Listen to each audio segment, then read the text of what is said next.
Greetings. Here's a little thought experiment for you. Well, I'll start with this. Pain. There's a type of assumption that says that pain is evil. I would suggest that there's a sense in which evil itself wants us to think that. Whether you want to, whether you believe evil is an incarnated being or not, the idea is that to not face up to the pain we must endure is to allow pain to break us instead of to triumph over it. Okay, now for the thought experiment. Imagine one day they perfect the technologies, some sort of technology, whether it's VR or, the Matrix, whatever you want to call it, and we're all plugged in. We're all there, and we can live in any utopia we want. Whether it's maybe we perfect utopia here on Earth without the virtual. Whatever scenario you want to set up. How long, say you get to live in that state forever.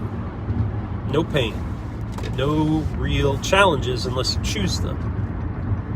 How long will your ability to endure difficulty last in that scenario?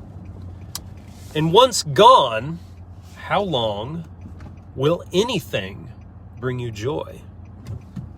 How long will you be able to have a friendship with someone, a relationship, before those relationships are full of little things that don't make you happy anymore?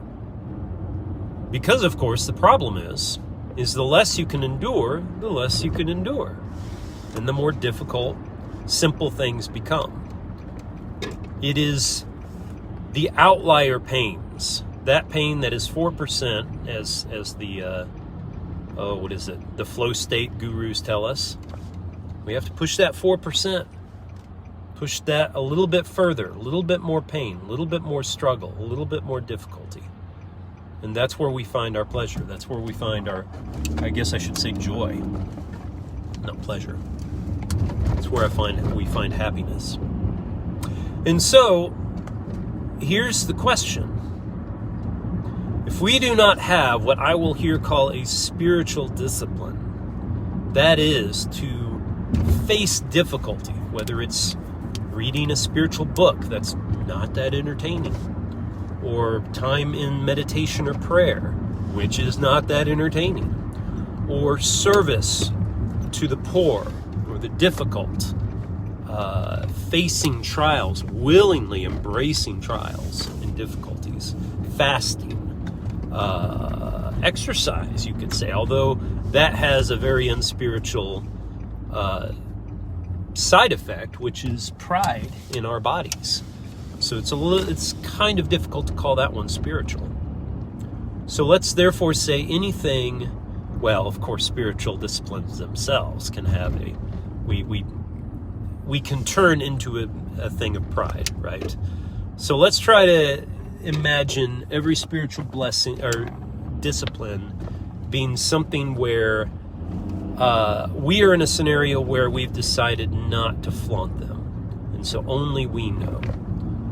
And, okay, if you're without that, no. If you are with such a spiritual discipline, and you enter into that heavenly state, and you maintain your disciplines, even push them, knowing that you can't die, and therefore just continue. I'm not saying just torture yourself for the sake of torture, of course. I'm saying with the ideal in mind that love is the ideal, that you will willingly take on any challenge in order to embrace love better. then the heaven on earth remains heaven.